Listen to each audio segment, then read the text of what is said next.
It can happen without us ever intending it. Something about the way we teach is leaving some of our students behind. In today's episode, Mark Hofer shares how he implements universal design for learning in his teaching so that all students have the opportunity to learn. Produced by Innovate Learning, maximizing human potential. Welcome to this episode of Teaching in Higher Ed. This is the space where we explore the art and science of being more effective at facilitating learning. We also share ways to increase our personal productivity approaches so we can have more peace in our lives and be even more present for our students.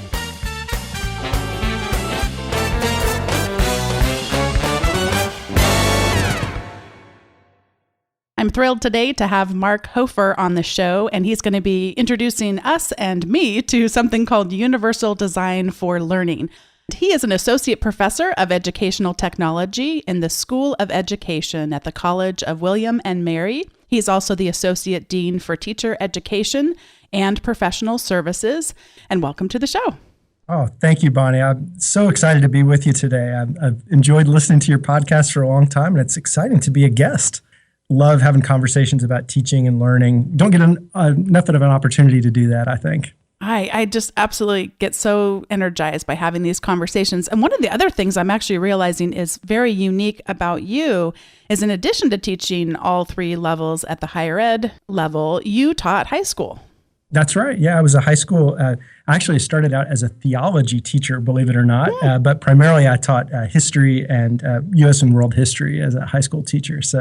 And that's actually what I still do a lot of my research and development work on in my career now is in social studies and technology, that intersection. So really enjoy that and miss those days, but not enough to leave my gig now. Mm-hmm.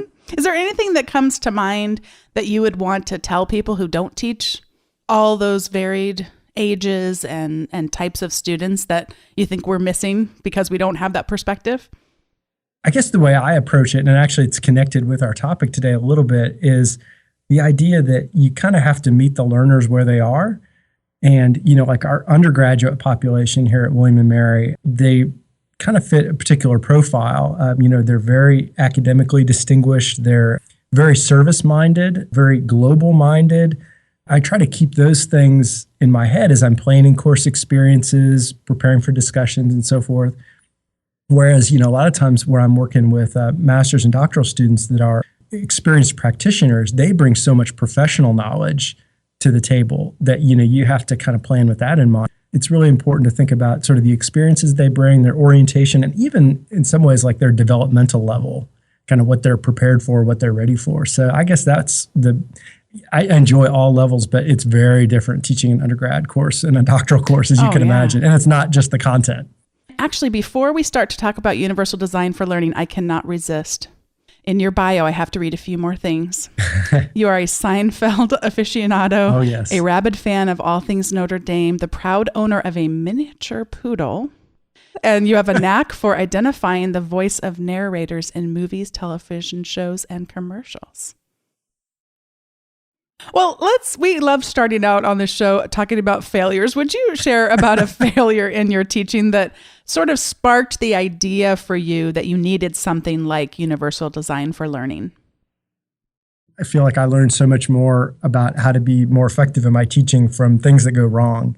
And I try to, I work with a lot of times future teachers. So I try to teach them that look, if you're not taking chances and mess things up or fail once in a while, you're not trying hard enough. And as long as you're able to learn from those experiences, you're going to be better for it. And so for me, it was definitely a few years into teaching high school. I was teaching a U.S. history class, and there was a student in the class named Tony, who I had heard from previous teachers that, oh boy, this kid is a handful, and, it was going to be a struggle. And, sure enough, it was that way. He was disengaged a lot of the time, head down on the desk, or disruptive, or, just everything but kind of what we hope and expect our students to be in the classroom. And, I tried to kind of reach out to him. He was involved in some outside of school activities. I tried to kind of show some interest in those, all of the things that you do to try to connect with students. but nothing really was working because I think he knew what I was trying to do.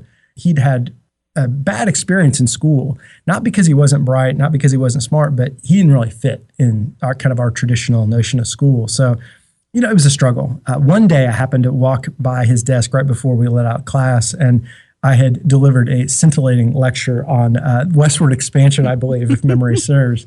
Just like every day he'd been doodling in his book or, staring out the window or whatever. And I was struck as I walked by. I noticed his notebook. He tried to close it really quick before, how they do as I'm walking by. And I realized that he had been drawing this really elaborate, almost like a mural in his notebook across both pages of his spiral notebook.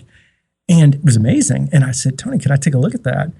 And I looked at it, and he had been drawing doodles and pictures related to what we were studying, related to westward expansion. And he had captured a lot of the ideas that we had talked about in probably a whole lot better depth and understanding than many of the students that were furiously taking notes as they were going. He just did it in a totally different format. I was stunned, and I talked with him. I said, wow, you are so talented. I talked with him about, wow, is this like the first time you've done this? And he started flipping through his notebook, showing me previous drawings he'd done. And so, I realized it was such a light bulb moment. I'm like, I had totally missed the boat with this kid. He has been listening. He's been engaged, probably, again, to a greater level of depth than most other students in the class that were maybe getting A's in the class. But I had no idea how to reach him. I had no idea kind of what his talents were and what barriers I'd put into place, unknowingly, to sort of honor his strengths. And, and instead he felt like a failure, and I felt like a failure in extension. Well, tell us a little bit about the definition of universal design for learning and how that brings you back to your memories of that experience you had teaching Tony. After that experience, I really tried to make efforts to get to know, the kids in my class and what their strengths were, what their challenges were. Tony produced a number of murals that I reproduced for every kid in the class when it came to time to study for the unit exams, because, I wanted to, again, to sort of honor his talent, but also help, have the other kids in the class benefit from his way of conceptualizing the information. So from that point forward, I really tried to, in whatever way I could, try to connect with kids and honor what they were good at and give them options for how they could express their understanding or engage with the material. And years later, I came across the Universal Design for Learning, or UDL framework. And that just articulated so clearly for me what I had sort of learned through practice about the importance of trying to connect with learners, because we know with functional MRI testing now that people respond to information at a neurological level very differently from one another. That scientists have described it as people's learning patterns and experience and strengths and challenges are as unique to that individual as their fingerprints. So that notion really struck with me, and so now I really, UDL gives me a framework to think about that really systematically in my teaching. It's connected to the idea of universal design for architecture, which is the idea that if you design a building with people's needs in mind from the outset, whether they're maybe in a wheelchair or whether they need braille signage, throughout the building, or they need wide hallways, whatever the case may be. If you design the building with those ideas in mind, you're going to have a much more functional space, more aesthetically pleasing space than if you retrofit an existing building with ramps and elevators, that are connected to the stairwells and so forth. So the idea with universal design for learning is if you try to strategically think about learner differences as you're designing learning experiences and assignments, it's going to be much better than trying to retrofit those experiences for kids like Tony or students with different needs. So if you strategically think of the three different principles, how to represent the content in multiple ways, give students multiple options for accessing the material beyond the textbook, perhaps, beyond lecture, perhaps.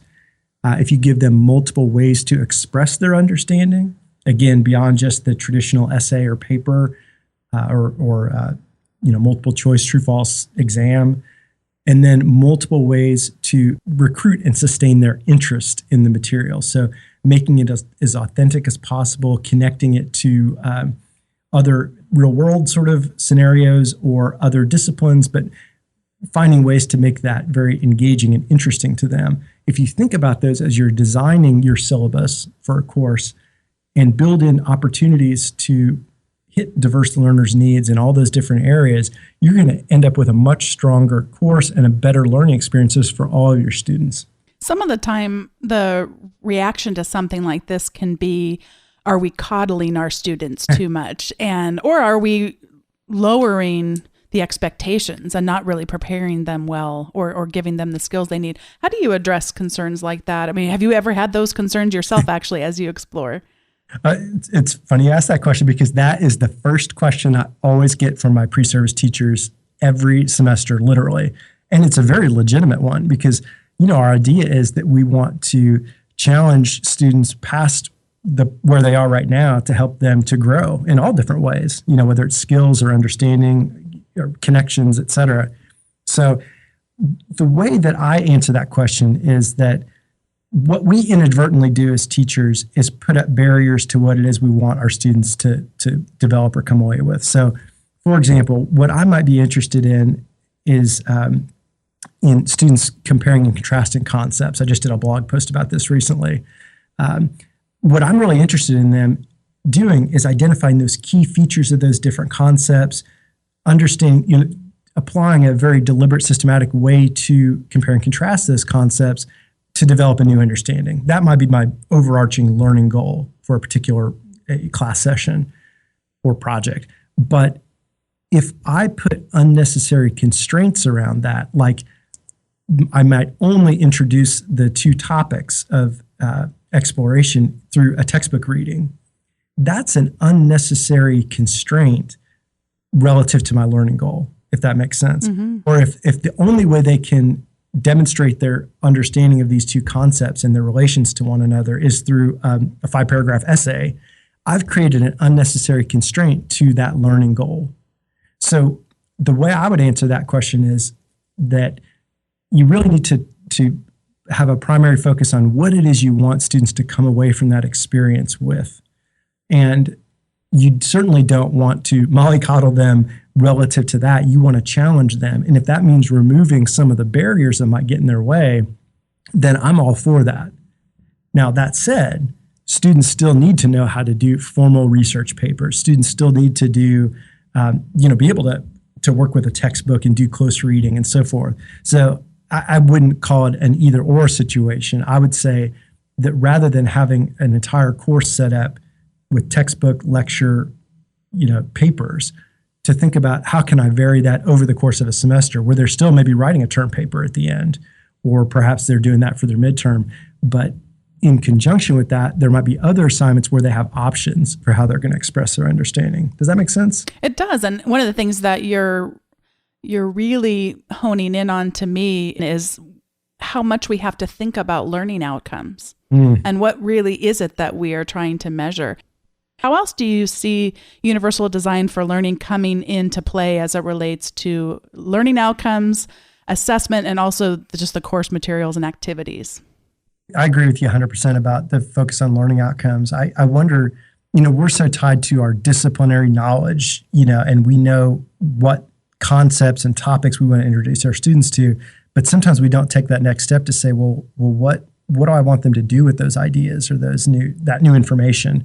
And so that's where the outcomes come in. And in terms of the universal design for learning angle, the way I approach it, and I can share with you a little bit, I'm redesigning one course really with this as a central focus of what I'm trying to do in the class, is I'm really trying to unpack those and say, okay, if these are the topics and then I figured out my learning goals relative to those, then what I try to do is I try to think about, well, what do I know that students struggle with related to this, whether it's the topic itself or the way I want them to understand it.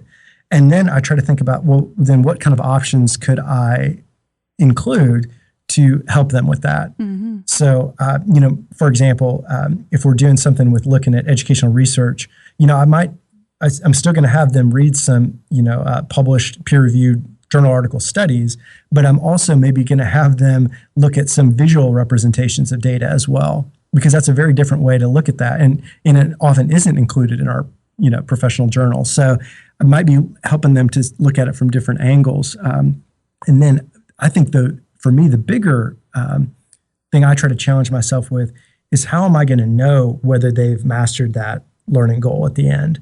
And again, thinking more broadly beyond just the paper at the end of the class or whatever, to think about what are some other alternatives that I could either suggest or would be open to if students, would make a proposal for a different way to demonstrate their understanding. And that is, again, it's tied so closely to the learning objectives, because if you can keep that in the forefront, there might be multiple ways that students could demonstrate that. But it's only when you are looking at it through what you want them to take away that might become apparent to you. If you're giving me as your student choice when it relates to course materials or activities, in terms of how that gets presented, does that mean I'm skipping over parts of it? And is there ever the temptation to skip over all of it? And because there's certainly those students who just give me the bottom line. What's the definition you want me to memorize? And sort of fighting against their desire to think that learning is about memorizing definitions and regurgitating them back. It's increasingly difficult, I think. I've been teaching in higher ed for 12 years, and then a few years before that as a teaching graduate assistant. And I've noticed a difference, and I think it's, as an education person, I think it's related to the emphasis on the standardized testing, increasingly using standardized testing in schools from early grades all the way on up. I think we've conditioned kids to want to know what the right answer is, because that's how they've been trained, essentially. That can be a real challenge, and it does take some time for students to get away from that idea that, hey, there might be multiple ways to do this. So I have to try to do it with some modeling and to provide them with some choices. And some of them still are going to go for the traditional approaches, and that's fine if that's going to help them demonstrate their learning and that's where they're strong, then great. I just want to make sure that I give students that have different ways of expressing themselves that opportunity too. But at a concrete level, what I'll do is I'm a big believer in assessment rubrics tied back to the learning goals, of course. And so what I do is, before I think about what options are, is I'll really try to carefully articulate what it is I want students to know and be able to do, then create the rubric based on those learning goals. What are the particular facets of critical thinking I want to look for, or analytical thinking, or whatever the case may be, before I start to think about how could students demonstrate this. Then I'll think about, okay, well, what might be some possible options here? A paper is typically going to be on the table. It may be an exam, although my classes tend to be more theory to practice, so it's more of an application kind of assignment. So I try to think about what are some ways they could demonstrate that. But the key is, and the students know this, the key is, regardless of how they choose to do their work, they're going to be assessed using the same rubric. There's options in assessment. There's also options, it sounds like, in course materials. I might read part of the textbook, or I might watch a video, or I might go through some sort of interactive website that emphasizes those same things. Am I getting the first piece of it there? Absolutely. Yep. And then with the learning outcomes, I'm really considering how I can directly hone in on what's most crucial and leave out the rest. Does that, because there's not as much choice when it comes to the learning outcomes, I would assume. Right. Absolutely. Yep. You're exactly right. Okay. Well, let's look at the three areas then. You talked about universal design for learning helps us with engagement, how to engage our students. It helps us with having varied ways of representing things, and then for action and expression. Let's look at those three things. Universal design for learning with engagement, universal design with consideration of representation, and universal design for action and expression. And maybe it might help us if you thought of a specific class and how these things come alive. Yeah, definitely. I think maybe the best way to illustrate is through a redesign class I'm going to offer this fall for the first time, with really trying to be particularly conscious of modeling good UDL design. And one thing I should say real quick is the UDL Center, udlcenter.org, has some amazing resources. And Bonnie, I'll point you to a few particular things that you might want to include in the show notes, but they have these wonderful interactive ways to explore each principle in depth. Where you can look at the research base behind that particular principle, different strategies you can use. So it's a really, really helpful resource that you can kind of drill down to whatever degree you want. But I'll try to illustrate it with an example if that's okay. Oh, it sounds perfect. Okay, so one of the things that, in terms of engagement, the idea behind this is to try to make the learning as relevant and as interesting to the student as possible, because it's only through that sort of level of engagement that it'll both recruit their interest, to make them interested, because, especially if we teach a required course, it might not be necessarily, the student's passion, but also it'll help them sustain that interest through some hard academic work. So, it's not just for them to have fun, but it's a way to draw them in so that you can get more out of them in an academic sense as well. So one of the things I'm doing with this particular class is this is for teachers that are trained to be secondary school teachers. So, in one of the different disciplines. And this course is on how you can integrate technology into your teaching. So one of the things that I'm trying to do is, we know that what percentage of college students today either play video games pretty seriously or are into, even the games in Facebook, where you get badges for different things, or even, if you use a Fitbit or some other activity tracker, you get badges for different achievements. That's such a part of our students' culture that I'm going to try to build the course around badges and experiences. And that will both give them sort of a fun and motivating way where they can kind of measure their progress compared to some of their classmates.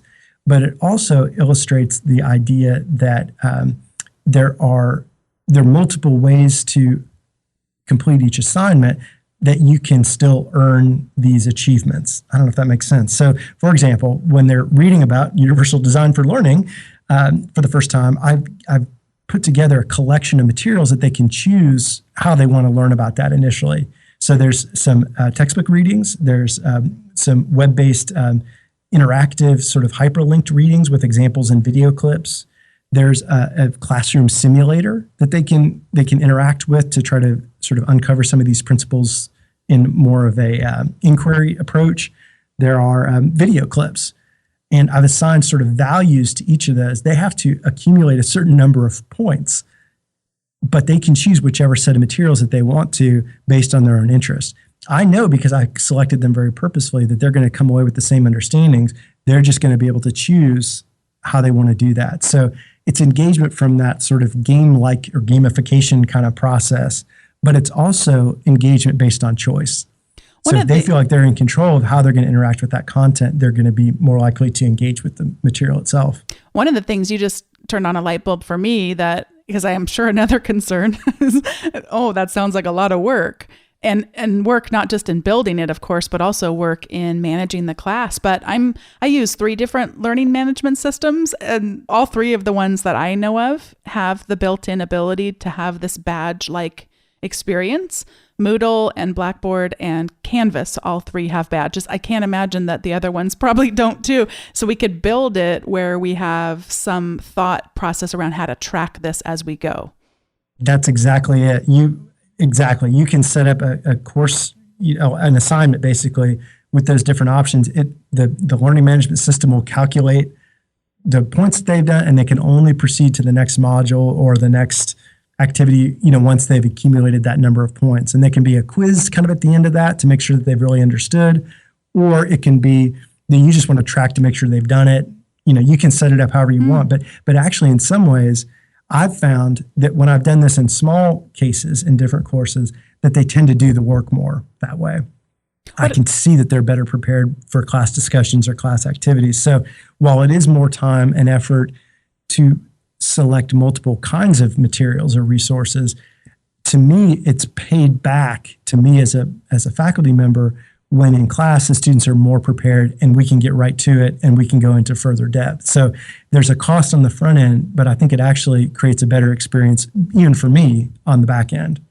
I can picture a desk or a whiteboard or all the sticky notes on it, sort of designing this as a choose your own adventure sort of thing where You can kind of plan it. Oh, this is where everyone's going to wind up, but these are a couple different paths that they can take on their way or something. Yeah.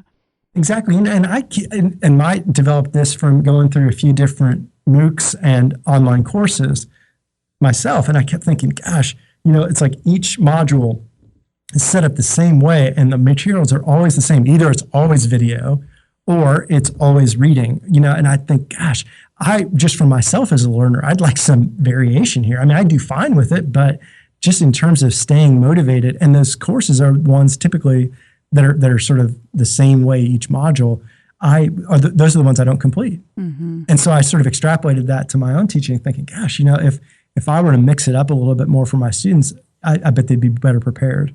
And so far, anecdotally, that's how it's worked out. That's a study that I'll be doing this year, though, to see when I really design the entire course that way, to what degree, does it really make a difference? Tell us about representation and what that is and how it plays into your newly redesigned course. Yeah, I mean, that very simply, that's kind of what I described in terms of pulling together for that first day on Universal Design is the readings, video, interactives, all those things where they can choose. It's all basically covers the same topic, same content. They just have choices in the way they want to engage with the material. Got it. So there's engagement, there's representation, and then is there anything you want to add about action and expression? Yeah. So at the end of each of our little modules, I did basically what I described, where I looked at the learning objectives, what I wanted them to know or be able to do related to that, created the rubric. And then what I've done is in the course for each project, I've given 3 different options, all assessed with the same rubric. So, there's not redoing, I'm not doing separate assessments for each option that students have. It takes a little more time up front, again, to sort of design those experiences. But what I found in the past is that I see greater depth of work when students have some choice about how that they're going to convey their understanding. So students might do a really detailed concept map where they're connecting different concepts and different ideas. Other students might prefer to write a paper. I've had students do animations. I've had students do all different kinds of things. And when you open it up like that, I think you get much better work, and you get a better, more accurate representation of what they really know. So it's basically giving them, about 3 choices at the end of each module for how they want to do their work. And I even will offer them the option to write a proposal for a different approach. And students don't often take me up on that, but sometimes they do. And sometimes they offer really great ideas that then I incorporate for the next time I offer the course. So I try to give them those choices with how they can share what it is they know. We've had people in the past who shared about teaching techniques. The one that I'm thinking of is Peter Newberry, who talked about peer instruction. And as he described it, it was very much, you could start this today, put up a multiple choice question, and it seemed, and I shouldn't say it seemed, he described it as, you can start this right away. This is not something you have to really build a lot of scaffolding to make this happen. And then there are some people who have described teaching approaches in the past where they say, this is one of those things, if you don't do the whole thing, you're not going to have success with it. I believe it was team learning, although I should have looked this up in advance to be sure, because there's so many different nuanced titles for these things. But I think it was team learning was the one people were saying, yeah, don't try this unless you do the whole thing. Is this something I can dip my toe into and just get started today with a small piece of a class? Or is it really one of those things that it's going to work? It's really only going to work if I look at my whole class as universal design for learning. Absolutely. It's something you can dip your toes in. In fact, this is what I teach especially my novice teachers. I say, look, don't try to do this with every lesson every day. I mean, that's the recipe for burnout.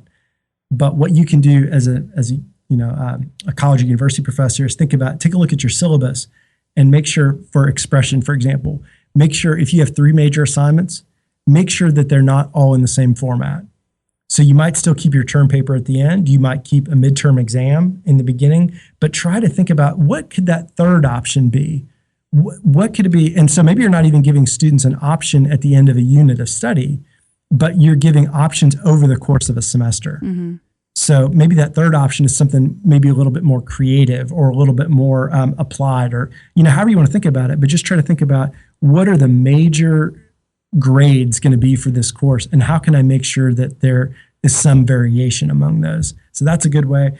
And you might take think about your looking at your concepts, your topics through the course of a semester. Pick one that you know from past experience or you anticipate that students are going to struggle with, and take that one and try to find a range of different materials just for that one topic and give students those materials and see if it makes a difference.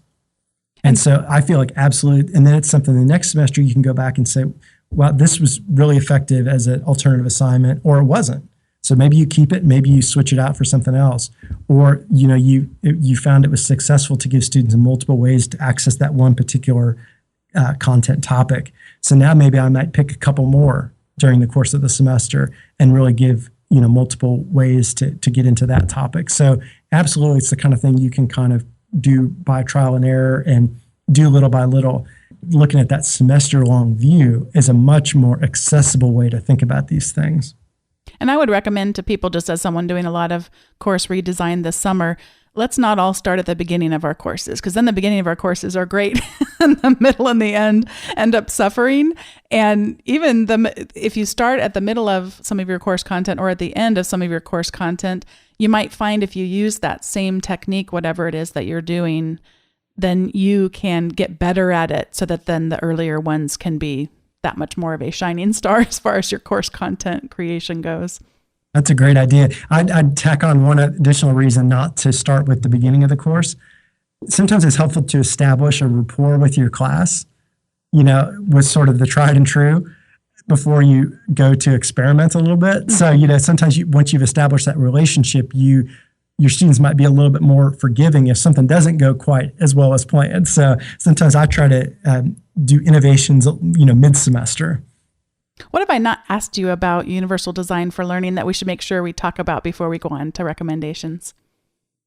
Your questions have been excellent. The only thing I can think of is that one common misconception is partly because universal design for learning was initially shared through the Center for Applied Special Technology at either Harvard or MIT. I can't remember which, but I know in Boston there.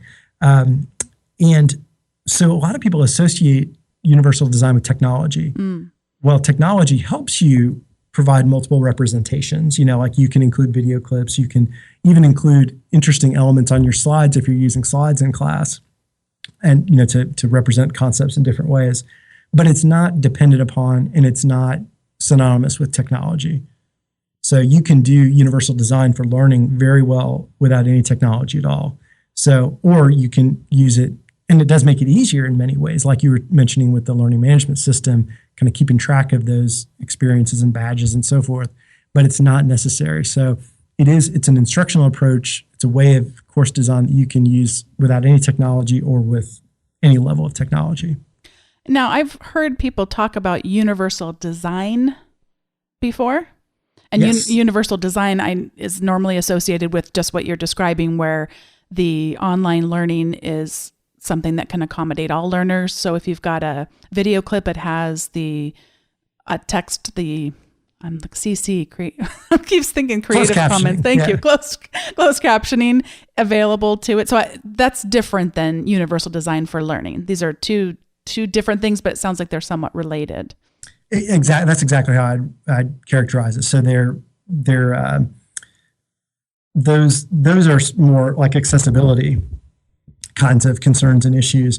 But if you think about them, if you apply good accessibility practices, where there's captions to images on web pages and there's closed captioning to video, it really is going to benefit multiple learners, just like offering choice in terms of readings or choice in terms of expression activities.